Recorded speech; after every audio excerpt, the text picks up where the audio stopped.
Two my channel বঙ্গাই vlogs. আজকে কিন্তু আবার একটা লুক বুক নিয়ে চলে এসেছি দুর্গাপুজোর স্পেশাল। তো আগের দিন যারা যারা পঞ্চমী লুকটা দেখোনি, গিয়ে পঞ্চমীর লুকটা একবার চেক আউট করে নাও। আর আজকে আমি নিয়ে এসেছি ষষ্ঠী স্পেশাল লুক। আমি যেরকমভাবে করে থাকি নর্মালি, তোমাদের সাথে আমি সেভাবেই শেয়ার করব। তো তাহলে চলো আর বেশি বকবক না করে সোজা ভিডিওতে যাওয়া যাক। চলো, তো স্কিপ না করে পুরো ভিডিওটা দেখো, আশা করি সবার ভীষণ ভালো লাগবে। আর এখানে দেখতেই পাচ্ছ সমস্ত মেকআপ প্রোডাক্ট নিয়ে চলে এসেছি। তো তাহলে চলো। তো আমি মুখটাকে ফেস ওয়াশ দিয়ে ক্লিন করে এসেছি। তো এইবার যেটা করতে হবে, ফার্স্টে কিন্তু স্কিন কেয়ার করে নিতে হবে। এর আগেও আমি ভিডিওতে বলেছি, মেকআপ করার আগে কিন্তু স্কিনটাকে আগে প্রেপ করে নিতে হয়। তো তাহলে চলো এইবারে পরপর স্টেপগুলো দেখে নাও। চলো, তো চলো বন্ধুরা, ফার্স্টেই স্কিন কেয়ার করে নিই। স্কিন কেয়ার করার জন্য ফার্স্টেই দিতে হবে টোনার। আর আমি বলেই দিয়েছিলাম যে আমি ফেসটাকে ক্লিন করে এসেছিলাম ফেস ওয়াশ দিয়ে। দেন আমি জয়ের গ্রিন টি টোনারটা ইউজ করে নিচ্ছি। তোমরা জানোই এটা ভীষণই ভালো, অ্যাফোর্ডেবল প্রাইসে। তারপরে ময়শ্চারাইজিংয়ের পালা নিয়ে চলে এসেছি নিভিয়া সফট ময়শ্চারাইজার নিয়ে। এই নিভিয়া সফট নিয়ে আর কোনো কথা হবে না, যারা যারা এটা ইউজ করেছে তারা তারা জানে। তো তারপরে চলে এসেছি লিপ বাম, কারণ এটাকে মুখটাকে একটু সেট হতে দিতে হবে। তো সেটার জন্য নিভিয়া সফট ইউজ করে নিয়েছি। তো তারপরে মেকআপের পালা। এবার মেকআপ করার সময় ফার্স্টে যেটা দরকার সেটা হচ্ছে একটা ভালো মেকআপ প্রাইমার। তো সেটার জন্য আমি আজকে ইউজ করে নিচ্ছি ব্লু হেভেনের মেকআপ প্রাইমার। এটা অ্যাফোর্ডেবল প্রাইসের মধ্যে ভীষণই ভালো, তোমরা চাইলে কিনতে পারো। তো তারপরে আমি ইউজ করে নিচ্ছি ব্লু হেভেনেরই লিকুইড কনসিলার। এটা আগেই বলেছিলাম যে এইটা দিয়ে কিন্তু হাইলাইট হয় না, এটা জাস্ট হচ্ছে যেই মানে ডার্ক সার্কেলগুলো কভার আপ করার জন্য, প্লাস অ্যাকনে পিম্পলের যদি দাগ হয়ে থাকে মুখে সেগুলো কভার আপ করার জন্য কিন্তু এটা ভীষণই ভালো। এগেন অ্যাফোর্ডেবল প্রাইস, যারা যারা কিনতে চাও অবশ্যই কিনে নিতে পারো। তো এইভাবেই যেখানে যেখানে দিতে হবে কনসিলার সেই সেই জায়গাগুলোতে দিয়ে নিচ্ছি। তারপরে সেটাকে ভালো করে ব্লেন্ড করে নিয়ে তারপরে চলে এসছে ফাউন্ডেশন দিতে হবে। তো সেটার জন্য আমি নিয়ে নিয়েছি মেবলিন ফিটমি, আমার শেড হচ্ছে 220। আর তার সাথে ল্যাকমি লুমি ক্রিম হালকা একটু নিয়ে তারপর সেটাকে মিক্স করে নিয়ে তারপর আমি আমার ফেসে অ্যাপ্লাই করব। পুজো বলে কথা, তো সেখানে একটু তো গ্ল্যামার থাকতে হবে মুখে, তাই না? তো সেটার জন্যই ল্যাকমি লুমি ক্রিম। তো সেটাই আমার মানে মুখে একটু গ্ল্যামার আনতে হেল্প করেছে, না হলে যা অবস্থা মুখের, গ্ল্যামারের কিচ্ছু নেই। তো আর্টিফিশিয়াল গ্ল্যামার আনার জন্য ভীষণই ভালো, যারা যারা ইউজ করনি ইউজ করে নিও। সেভাবেই দেখো পুরো ফেসে প্লাস গলায়, তার সাথে একটু কানেও কিন্তু অ্যাপ্লাই করতে হবে, না হলে কিন্তু ডিসকালার হয়ে যাবে। তো সেইভাবে আস্তে আস্তে ড্যাম মোশনে আমি ভালো করে এটাকে ব্লেন্ড করে নিচ্ছি। আর এখানে কিন্তু ড্যাম বিউটি ব্লেন্ডারই ইউজ করতে হবে, তাহলে কি মেকআপটা ফাউন্ডেশনটা ভালো করে মুখে বসবে। আর যারা যারা ব্রাশ দিয়ে করতে চাও তারা তারা ব্রাশ দিয়েও করতে পারো, বাট আমি ব্রাশে কমফর্টেবল নই, তাই আমি ব্লেন্ডার ইউজ করছি। তো এটাকে সেট করার জন্য আমি তারপরে নিয়ে নিয়েছি একটা মেকআপ ফিক্সার। এটাও ব্লু হেভেনের, ভীষণই ভালো। তোমরা চাইলে কিন্তু কিনে নিতে পারো, পুজোর আগে ভীষণ ভালো কাজ দেবে। তারপরে এটাকে ইউজ করার পরে আমি নিয়ে চলে এসেছি একটা কম্প্যাক্ট পাউডার, বিকজ এটাকে সেট করে নিতে হবে। তো সেটার জন্য মার্সের এইচডি কম্প্যাক্ট পাউডার আমি ইউজ করে নিচ্ছি। এটাও কিন্তু এগেন ভীষণই ভালো মার্সের প্রোডাক্ট, কমের মধ্যে অ্যাফোর্ডেবল প্রাইসের মধ্যে কিন্তু ভালোই হয়। যারা যারা ইউজ করেছো তারা জানো, আর যারা যারা ইউজ করোনি তারাও কিন্তু কিনে নিতে পারো। তো তারপরে আমি নিয়ে চলে এসেছি একটা আইব্রো পেন্সিল। তোমরা জানো আইব্রো পেন্সিল ছাড়া কিন্তু যে কোনো মেকআপই ভীষণই ইনকমপ্লিট লাগে।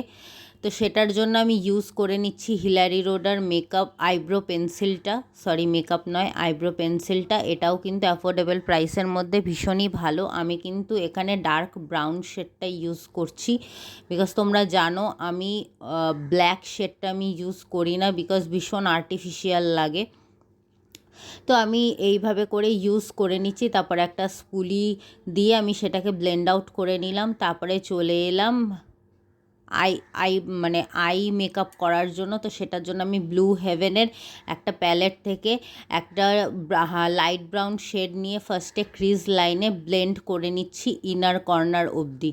তো তারপরে একটা ব্রাউন শেডের থেকেই একটু ডার্ক কালার নিয়ে বাকি আইলিডটাতে ইনার কর্নার আর হচ্ছে সাইডের দিকটা মাঝখানটা বাদ দিয়ে আমি বাকি আইলিডে আমি পুরোপুরি অ্যাপ্লাই করে নিচ্ছি। তারপরে একটা মানে একটা ব্রাশ দিয়ে ভালো করে সেটাকে ব্লেন্ড আউটও করে নিলাম। তারপরে একটা হালকা পিঙ্ক কালারের শিমার শেড নিয়ে মাঝখানে অ্যাপ্লাই করে দিচ্ছি যেই জায়গাটা ফাঁকা ছিল।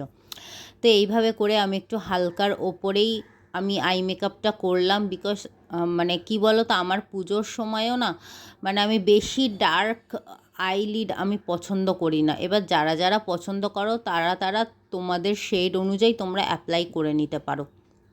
বাট আমি এই রকমভাবে আমি অ্যাপ্লাই করে নিলাম। একইভাবে অন্য আইও আরেকটা আইতেও আমি একইভাবেই অ্যাপ্লাই করে নিচ্ছি, দেখতেই পাচ্ছ। তো তারপরে যেই গুঁড়োগুলো পড়েছে ডাস্টগুলো সেগুলোকে আমি একটা ক্লিন ব্রাশ দিয়ে সেগুলোকে ডাস্ট অফ করে নিলাম। তারপরে একটা আইল্যাশ কার্লার দিয়ে আমি আইল্যাশগুলোকে একটু কার্ল করে নিচ্ছি, বিকজ আইল্যাশ একটু বড় বড় থাকলে ভীষণই ভালো লাগে। তো তারপরে আমি একটা কাজল ইউজ করছি, এটা হচ্ছে ফেসেস ক্যানাডার। অসম্ভব ভালো এর পিগমেন্টেশন, মানে তুমি জল দিয়ে ধুয়ে ফেললেও এর পিগমেন্টেশন যাবে না, এতটাই ভালো। আমি জাস্ট কর্নার সাইডটাই আমি করে নিয়েছি, একইভাবে আমি কিন্তু আইয়ের ওপর সাইডটাও আমি করে নিয়েছি। তো এইভাবে করে দুটো আইতে অ্যাপ্লাই করার পরে তারপর আমি ইউজ করছি মাস্কারা। এটা হচ্ছে বেলা বস্টের মাস্কারা, ভীষণই ভালো। এটাও কিন্তু এগেন অ্যাফোর্ডেবল প্রাইসেই আমি আমার বেশিরভাগ প্রোডাক্টই মেকআপ প্রোডাক্টই সবই অ্যাফোর্ডেবল প্রাইস। বিকজ আমিও এখন মানে অতটা অ্যাফোর্ড করতে পারি না, আমি যেইটুকু অ্যাফোর্ড করতে পারি আমি সেই রকমের মধ্যে আমি ভালো প্রোডাক্ট কেনার চেষ্টা করি। তো দেখতেই পাচ্ছ কীরকম লাগছে। তো তারপর আমি নিয়ে চলে এসেছি ব্লাশ আর হাইলাইটার দেবো বলে ব্লু হেভেনের স্ট্যাক অ্যান্ড স্লে যে ব্লাশ হাইলাইটার কন্ট্রোর যে প্যালেটটা আছে সেটা নিয়ে আমি ব্লাশের কালারটা নিয়ে আমি দেখতেই পাচ্ছ অ্যাপেল অফ দ্য চিকস, নোজে আর চিনে আমি অ্যাপ্লাই করে নিয়েছি। তারপরে সেটাকে আঙুল দিয়ে আমি ব্লেন্ড করে নিচ্ছি। এটাও কিন্তু ভীষণই ভালো পিগমেন্টেড, মানে কিছু বলার নেই। যারা যারা কমের মধ্যে চাইছো চোখ বন্ধ করে কিনে ফেলো, আশা করি তোমাদেরও ভালো লাগবে। তো এইভাবে করেই সেটাকে ভালো করে ব্লেন্ড আউট করে নিচ্ছি। আর হ্যাঁ, আমি কিন্তু কোথাও থেকে আমি মেকআপ শিখিনি, আমি যেইটুকু শিখেছি আমি ভিডিও দেখে দেখেই শিখেছি, তাই হয়তো ভুল হতে পারে, ভুল ত্রুটি থাকলে ক্ষমা করে দিও। তারপরে একই প্যালেট থেকে আমি কিন্তু হাইলাইটার শেডটাও নিয়ে নিলাম। দেখতেই পাচ্ছ এখানে যেখানে যেখানে হাইলাইটগুলো আমি ইউজ করছি একটু তোমরা ভালো করে দেখে নাও। একই অ্যাপেল অফ দ্য চিকসে তুমি ফার্স্টে একটু হাসবে, দেখবে যেখানে যেখানে তোমার হাইলাইট করার প্রয়োজন আছে তুমি সেখানে সেখানে করে নেবে, ঠিক আছে। আমি কিন্তু নোজের পুরো নোজটাতে করিনি, আমি জাস্ট নোজের মানে সামনের দিকটার উপর দিকটা হালকা করে করেছি।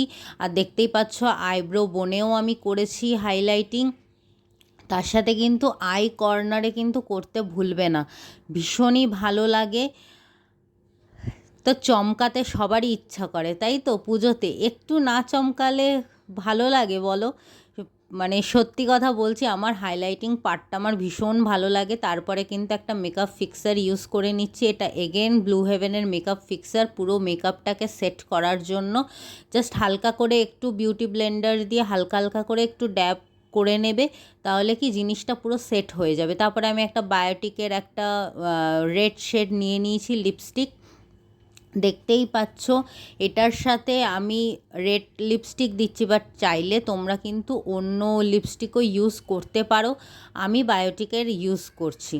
তো এইভাবে করেই ভালো করে দিয়ে নিলাম। দেখতেই পাচ্ছ লুকটা আশা করি সবার ভীষণ ভালো লেগেছে। তারপর টিপ দিয়ে আমার লুকটাকে পুরোপুরি কমপ্লিট করলাম।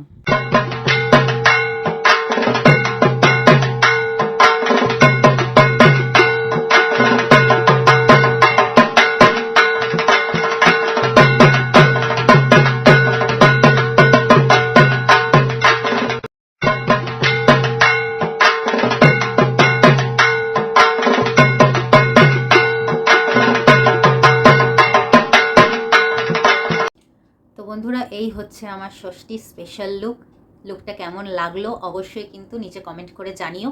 আর হ্যাঁ, আজকের ভিডিওটা বাস এইটুকুই। আবার আসবো একটা নতুন ভিডিও নিয়ে, নতুন লুক নিয়ে। তো আজকের ভিডিওটা যদি ভালো লেগে থাকে তাহলে অবশ্যই লাইক করে দিও, বন্ধুদের সাথে শেয়ার করে দিও, আর অবশ্যই কিন্তু সাবস্ক্রাইব করতে ভুলো না। আর পাশে যে বেল আইকনটা আছে অবশ্যই অল নোটিফিকেশান হিট করে দিও। আজকে তবে আসছি, আবার দেখা হচ্ছে নেক্সট একটা লুক নিয়ে। টাটা।